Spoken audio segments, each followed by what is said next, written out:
Praise the Lord. கர்த்தருடைய பரிசுத்த நாமத்திற்கு மகிமை உண்டாவதாக. இந்த நல்ல நாளில் உங்களை சந்திப்பதில் மிகுந்த சந்தோஷம். கர்த்தர் கொடுத்த தருணத்துக்கான தேவாதி தேவனை நன்றி செலுத்துகிறேன். இந்த நாளிலும் கூட எலியாவை குறித்து நாம் சற்று பார்க்கலாம். அதற்கு முன்பதாக யாக்கோபு எழுதின புஸ்தகம் 3வது அதிகாரம் 17வது வசனத்தின் ஒரு பகுதியை வாசிக்கிறேன். பரத்திலிருந்து வருகிற ஞானமே முதலாவது சுத்தமுள்ளதாயும் பின்பு சமாதானமும் சாந்தமும் இணுக்கமுள்ளதாயும் இரக்கத்தாலும் நற்கனிகளினாலும் நிறைந்ததாயும் பட்சபாதம் இல்லாததுமாயும் மாயமற்றதுமாய் இருக்கிறது. இது பரத்திலிருந்து வருகிற ஒரு காரியம். பரத்திலிருந்து வருகிற எந்த விஷயமும் அது நமக்கு சமாதானத்தை, சந்தோஷத்தை, அது மகிமை நமக்கு தருகிறதாக இருக்கிறது. எலியாவின் நாட்களில் பார்க்கும் பொழுது நம்ம எல்லாருக்கும் தெரியும். 1 ராஜாக்களின் புஸ்தகம் 18வது அதிகாரத்தை நீங்கள் பார்ப்பீங்க அப்படின்னா, அவன் கர்மேல் பர்வதத்தில் முதல் 40 வசனத்தை பார்ப்பீங்கன்னா, அவன் கர்மேல் பர்வதத்தில் பெரிதான காரியத்தை செய்தான். பெரிய எழுப்புதலை கொண்டு வந்தான். அணைந்து போயிருந்ததான இஸ்ரவேல் ஜனத்தின் மத்தியில் கர்த்தரே தெய்வம், கர்த்தரே தெய்வம் என்று உறக்க சொல்லத்தக்கதாய் ஒரு பெரிய கிருபையை கர்த்தர் எலியாவுக்கு கொடுத்தார். இல்லை என்றால் எலியாவின் ஜெபத்தை கர்த்தர் கேட்டு பதில் கொடுத்தார். அதுக்கப்புறம் பார்த்தீங்கன்னா அந்த அதிகாரத்தில் அந்த 41 மீதி வசனத்தை பார்க்கும் பொழுது கருத்தாய் ஜெபித்தான், மழை வந்தது என்று நம்ம மீண்டும் பார்க்கிறோம். பெரிய அற்புதத்தை செய்தான். ஜனங்கள் தேவனிடை திரும்பினார்கள். ஜனங்களை கர்த்தர் மழையினால் ஆசீர்வதித்தார். வருஷக்கணக்கா பஞ்சத்தினால் இருந்ததான தேசம் செழிப்புக்கு நேராய் திரும்புகிறது. ஏகமும் பெரிய கர்த்தருக்குள்ளும் சரி, உலகப்பரமும் சரி, ஆவிக்குரியப்படும் ஒரு பெரிய எழுச்சி தேசத்தில் எலியாவின் மூலமாக கர்த்தர் பெரிய விடுதலையை கர்த்தர் கொடுத்தார். எல்லாரும் சந்தோஷப்பட வேண்டிய ஒரு காரியம். எல்லாரும் சந்தோஷப்பட்டு கொண்டிருக்கும் பொழுது 19வது அதிகாரத்தின் சில பகுதியை வாசிக்கலாம். அங்கு காட்சிகள் மாறுது. 1 ராஜாக்கள் 19:1-2. எலியா செய்த எல்லாவற்றையும், அவன் தீர்க்கதரிசிகள் எல்லாரையும், பட்டயத்தாலே கொன்று போட்ட செய்தியை அனைத்தையும் ஆகாப் ஏசபேலுக்கு அறிவித்தான். அப்பொழுது ஏசபேல் எலியாவினிடத்தில் ஆள் அனுப்பி, அவர்களின் ஒவ்வொருவருடைய பிராணனுக்கு செய்யப்பட்டதை போல நான் நாளை இந்நேரத்தில் உன் பிராணனுக்கு செய்யாதே போனானால் தேவர்கள் அதற்கு சரியாக, அதற்கு அதிகமாகும் எனக்கு செய்ய கடவர்கள் என்று சொல்ல சொன்னார். ஏசபேலுக்கு எலியா செய்ததான மகத்துவத்தின் காரியம், ஏசபேலுக்கு எலியாவின் மூலமாக தேவன் செய்ததான மகத்துவமான காரியம் அவளுக்கு அறிவிக்கப்பட்ட பொழுது அவள் என்ன செய்கிறாள்? எலியாவுக்கு விரோதமான ஒரு காரியத்தை செய்கிறாள். இப்போ ஒன்று காரியத்தை புரிந்து கொள்ளணும். எலியா தான் இஷ்டத்துக்கு ஒன்றும் செய்யலை. தேவன் தான் அவனை கீரை தாற்றன்றே அவனை போய் அமர்ந்து கொள்ள சொன்னார், ஒளிந்து கொள்ள சொன்னார். அமர்ந்திருந்தான். காகத்தை கொண்டு கர்த்தர் போஷித்தார். மீண்டும் அவளை சாரிபாத் என்றதான இடத்திற்கு, அது விதவையின் வீட்டுக்கு அனுப்பினார். காரியங்களை செய்தார். தேவன் தான் மீண்டும் அங்கே பார்க்கும்போது ராஜாவின் இடத்திற்குள்ள கர்த்தர் என்ன செய்கிறாருன்னு ஆகாபனுடைய ராஜா இடத்துக்குள்ள ஆள் அனுப்புகிறார். எல்லாம் சரி. கர்மேலையும் தேவ சித்தத்தின்படி எல்லாம் செய்து முடிக்கிறார். அப்போ தேவ திட்டத்தை எலியா செய்து முடிக்கிறார். பரலோக ராஜ்யம் நம்ம இயேசு கிறிஸ்து சீஷர்களுக்கு சொல்லிக் கொடுத்த ஜெபத்தில் பார்க்கும் பொழுது, பரலோகத்திலும் சித்தம் செய்வதை போல பூலோகத்திலும் செய்ய கடவுது. அதை எலியா சூப்பராக 100% செஞ்சு முடிச்சிட்டான். பெரிய ஜெயம். ஆனால் எலியா அந்த ஜெயத்தை எதிரில் இருக்கிறதான அணியினர் ஏசபேல் அவளால் பொறுத்து கொள்ள முடியல. பாகால் தீர்க்கதரிசிகளை கொன்று போட்டு எல்லாம் அழித்து போட்டான் என்றதான காரியம் அவளால் ஏற்றுக்கொள்ள முடியல. இப்போ ஆள் அனுப்புறா. அவளால் போக முடியல. ஆளை தான் அனுப்புறா. ஆள் அனுப்பி சொல்கிறா, நாளைக்கு இந்த நேரம் ஒன்று உயிர் இருக்காது என்று சொல்லி. இந்த வார்த்தையை கேட்டு எலியா நம்ம எல்லாருக்கும் தெரியும், அவன் அப்படியே சுருண்டு விட்டான். எனக்கு அருமையான தேவனுடைய பிள்ளையே, இதே ஒரு சம்பவம், இந்த எலியாவின் சம்பவத்தை இன்று புதிய ஏற்பாட்டின் கண்ணோட்டத்தில் நம்ம பார்க்குவோம் என்று சொன்னால், நீங்களும் நானும் எபேசியர் சொல்லப்பட்டபடி சர்வாயுத வர்க்கத்தை தரித்து கொண்டவர்களாய் தீங்கு நாளில் எதிர்த்து நிற்க திராணி உள்ளவர்களாய் இருக்கும்படி சர்வாயுத வர்க்கத்தை தரித்து கொண்டவர்களாய் வானமண்டல பொல்லாத சேனைகளிடம் துறைத்தனங்களும் அதிகாரங்களோடும் நமக்கு யுத்தம் உண்டு என்று வேதம் சொல்லுகிறதை போல தேவன் இந்த நாளிலும் நம்மோடு கூட பேசிக் கொண்டிருக்கிறார். நீங்க இந்த உலகத்துல பரலோகத்தின் சித்தத்தை செய்யும் பொழுது, அவருடைய சித்தத்தை நீங்கள் செய்து கொண்டு இருக்கும் பொழுது, எதிரியில உங்களுடைய கண்களுக்கு வேணா தெரியாம இருக்கலாம், அநேக கோட்டைகளை நீங்கள் நிர்மூலமாக்கி அநேக காரியங்களை இங்க சங்காரம் பண்ணுகும் பொழுது, ஒரு பாவியின் மனம் திரும்பும் பொழுது யேசபேல் தோற்கப்படுகிறார். ஒரு பாவி ரட்சிக்கப்படும் பொழுது யேசபேல் தோற்கடிக்கப்படுகிறார். நீங்கள் யாருக்கோ ஒருவருக்காய் நீங்கள் ஜெபிக்கும் பொழுது, அங்கே கர்த்தர் அந்த ஆத்மாவை ரட்சிக்கும் பொழுது, அந்த ஆத்மாவுக்கு சுகத்தை கொடுக்கும் பொழுது அங்கே யேசபேல் விழுந்து போகிறார். கர்த்தர் என்ன செய்தார்? இந்த ஜனங்களுக்கு விடுதலையை கொடுத்தார். கர்த்தர் தான் தேவன் என்று நிரூபித்தார். கர்த்தர் ஜனத்தை ஆசீர்வதித்தார் மலையை கொண்டு. இதே போலதான் இன்று ஆவிக்குரிய வாழ்க்கையில அநேகர் கட்டுக்குள் இருக்கிறதான ஜனங்கள் உங்கள் ஜெபத்தினாலும் காரியத்தினாலும் உபவாசத்தினாலும் உங்கள் விண்ணப்பத்தினாலும் அங்கே யேசபேலை நீங்கள் வீழ்த்தும் பொழுது அவள் சும்மா இருப்பது இல்லை. அதனாலதான் எபேசியர் சொல்லப்படுகிறது 6:13. எனக்கு அருமையான தேவனுடைய ஜனமே, யேசபேல் உங்களுடைய ஜெபத்துக்கு நடுங்கி விழுந்து போகிறபடினாலே அவன் சும்மா இருப்பது இல்லை. உங்களை தார்க்கும்படியா எல்லா காரியங்களையும் அவன் செய்து வருகிறான். நமக்கு யுத்தம் உண்டு. ஆனால் அதே தேவன் சொல்லுகிறார், யுத்தம் என்னுடையது. தேவன் நம்மோடு கூட இருக்கிறார். தேவன் இருபுறமும் கருக்குள்ள பட்டயத்தை வேற நம்ம கையில கொடுத்திருக்கிறார். எல்லாவற்றுக்கும் மேலாக பரிசுத்த ஆவியானவர், ஒருவரும் சேரக்கூடாத ஒளியில் இருக்கிறதான தேவன், அவரில் ஒரு பகுதியா இருக்கிறதான தேவ ஆவியானவரை உங்களுக்குள்ளே வைத்திருக்கிறார்.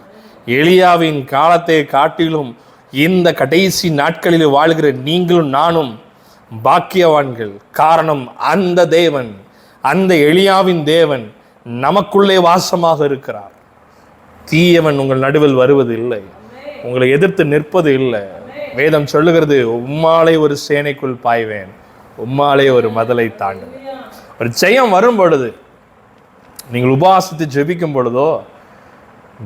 பொழுதோ இல்லை என்றால் தேவனுக்கென்று நீங்கள் அர்ப்பணித்து காரியங்களை செயல்படும் பொழுதோ, தியாகம் செய்யும் பொழுதோ, வேதம் சொல்வதை போல சிலுவையிலே கிறிஸ்து அறையப்பட்டதை போல, இந்த உலகத்தை நான் சிலுவையிலே அறையப்பட்டவன் என்று பவுல் சொல்வதை போல உங்களுடைய வாழ்க்கையில உங்களுடைய மாம்ச இச்சைகளை அறைந்து வருகிறீர்களா? யேசபேல் விழுந்து போகிறாள். அவள் சும்மா வருவது இல்லை, சும்மா இருப்பது இல்லை. அவள் எழுந்து வருவாள். ஆனால் உங்களை மேற்கொள்வது இல்லை. காரணம், யூதா கோத்திரத்தின் சிங்கமானவர், அவர் சிலுவையிலே ஜெயம் எடுத்தார். வேதம் சொல்லுகிறது, அவர் சிலுவையில எல்லா துரைத்தனங்களும் அதிகாரங்களும் உறிந்து கொண்டு ஜெயம் எடுத்தவராய் உங்களுக்குள்ளே இருக்கிறார்.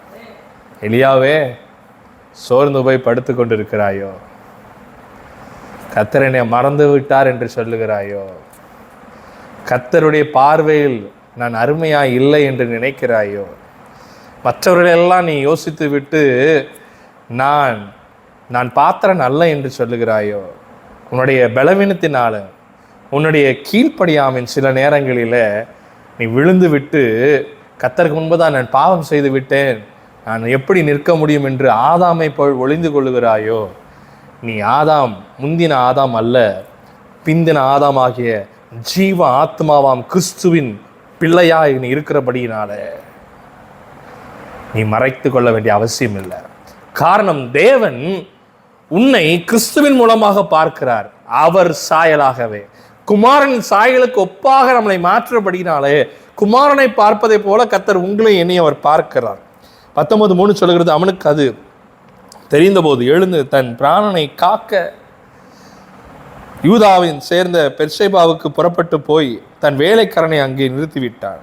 பிராணனை காக்க இயேசு கிறிஸ்து சொல்லுகிறார், ஒருவன் என்னை பின்பற்ற விரும்பினால் தன்னைத்தானே வெறுத்து என்று சொல்லப்படுகிறது. தன் ஜீவனை வெறுக்கிறவன் அதை ஜெயம் எடுக்கிறான், அதை காத்துக் கொள்கிறவன் இழந்து போறான் என்று வேதம் சொல்லுகிறது. கிறிஸ்துவ ஜீவியத்தில் நீங்கள் நான் நிற்கிறோம் என்று சொன்னால் ஜீவிதத்தை இழக்கத்தக்கதான ஒரு காரியம் தான் கிறிஸ்தவ ஜீவியம். இந்த ஜீவியத்தை நான் கிறிஸ்துவுக்காக இழக்க நான் ரெடியா இருக்கிறேன். இது ஒன்றுமல்ல, காண்கிறவை அல்ல, காணாதவளை நோக்கி நாங்கள் ஓடிக்கொண்டு இருக்கிறோம். எலியா காணாத தேவனை அவன் நோக்கி ஓடுனா. இது முன்பதான் இருக்கிறது. ஏசபேலை காந்து பயந்து விட்டான். ஆனால் ஒரு நல்ல செய்தி, அவனை காட்டிலும் கர்த்தர் நம்மளுக்கு இன்னும் அதிக கிருபையும் பலனையும் கொடுத்திருக்கிறார். பரிசுத்த ஆவியானவர் மூலமாக அவன் காக்க ஓடினான். என்னைக்குமே உங்கள் ஜீவனை காக்கணும்னு நினைக்காதீங்க. கிறிஸ்தவ ஜீவியத்தில் என் தேவனுக்காக எதை கொடுக்கணும்னு நினைங்க. கொடுக்கணும்னு சொல்லும்பொழுது பணத்தை அல்ல, உங்கள் நேரத்தை, உங்கள் வாழ்க்கையை, உங்களுக்கு பிடித்தமான காரியம், மாம்சத்தை விட்டு தேவனுக்கென்று அரிய பெரிய காரியங்களை செய்ய லாபமான அனைத்தையும் நஷ்டமும் குப்பையுமாய் பவுல் கருதினை ஜெயம் எடுத்ததை போல நீங்களும் நானும் ஜெயம் எடுக்க கர்த்தர் கிருபை தருகிறார். 4ஆம் வசனம் சொல்லுகிறது, அவன் வனாந்தரத்தில் ஒரு நாள் பிரயாணம் போய் ஒரு சூரிய செடியின் கீழ் உட்கார்ந்து தான் சாக வேண்டும் என்று கோரி வேதம் சொல்லுகிறது. போதும் கர்த்தாவை, என் ஆத்மாவை எடுத்துக்கொள்ளும், நான் என் பிதாக்களை பார்க்கிலும் நல்லவன் அல்ல என்று சொல்லி. நீங்களும் நானும் சில நேரம் புலம்புகிறோம்ல, அந்த மாதிரி தான் எலியா புலம்பி கொண்டு இருந்திருக்கிறான். ஆனால் தேவன் சும்மா இருப்பதில்லை, ஆளை அனுப்புகிறார். ஒரு சூரிய செடியின் கீழ் படுத்து கொண்டிருந்த நித்திரை பண்ணினான். அப்பொழுது ஒரு தூதன் அவனை தட்டி எழுப்பி, எழுந்திருந்து போஜனம் பண்ணு என்றான்.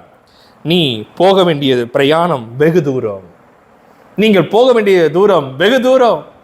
இன்னும் எவ்வளோ காரியங்கள் கர்த்தருக்கென்று செய்ய வேண்டியது இருக்கிறது. ஐ வுட் சே, இன்னும் ஆரம்பிக்கவே இல்லை. தேவனுக்காக இன்னும் நிறைய பெரிய காரியங்களை செய்ய கர்த்தர் வைத்து கொண்டிருக்கிறார், ஆயத்தப்படுத்தி கொண்டிருக்கிறார், உங்களை ஆயத்தமாக்கி கொண்டிருக்கிறார். குதிரையோ யுத்த நாளுக்கு ஆயத்தமாக்கப்படும், ஜெயம் கர்த்தராக தெளிந்து வரும். அதே போல கர்த்தர் நம்மளை ஆயத்தமாக்கி கொண்டிருக்கிறார். ஜெய கிறிஸ்து நமக்கு முன் செல்லுகிறார். 8ஆம் வசனம் சொல்கிறது, அந்த போதனத்தின் பலத்தினால் 40 நாள் இரவும் பகலும் ஓரேப் என்னும் தேவனுடைய பர்வதம் மட்டும் நடந்து போனார். நீங்க போக வேண்டியது ஓரேப்பு, தேவ சமூகம். ஓடு.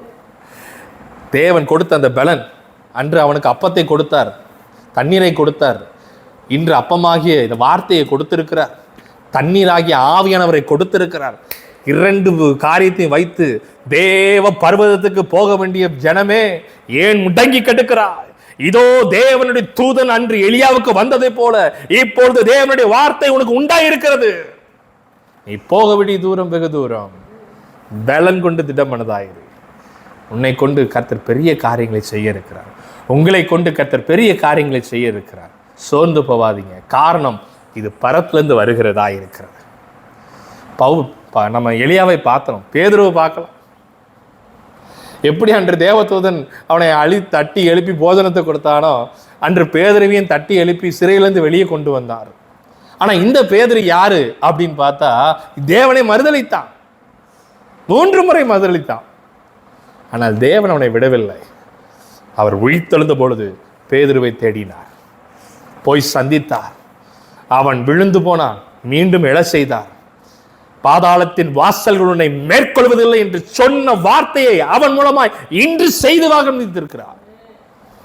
அவன் மூலமாக ஆரம்பித்தது தான் இன்னைக்கு நீங்களும் நானும் இது சபையில இருக்கிறோம், கிறிஸ்து என்ற சரீரமாகிய சபையில.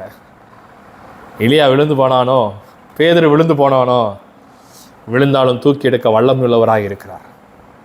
நெறிந்த நாளலை முறியாதவர், மங்கி எரிகிற தீயை அணைக்காத தெய்வன் உங்களுக்குள் அக்கினியா எழும்பிக் கொண்டிருக்கிறார்.